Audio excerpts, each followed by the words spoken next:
Vile vile namshukuru Waziri Mkuu na ofisi yake kwa kazi kubwa ya uratibu. Rais alitoa maelekezo kwamba Jenista azikwe kwa heshima zote na rais mwenyewe alitoa ndege ya kusafirisha mwili wa marehemu. Tunashukuru kwa usimamizi na uratibu wa rais wetu. La mwisho,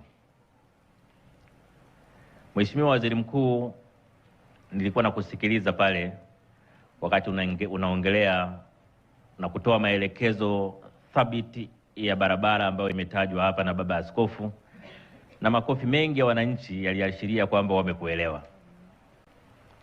Na mimi nitumie nafasi hii kusema kwa Mheshimiwa Waziri Mkuu, yale maelekezo uliyotoa yale, hivi ndivyo waziri mkuu anavyotakiwa kuwa.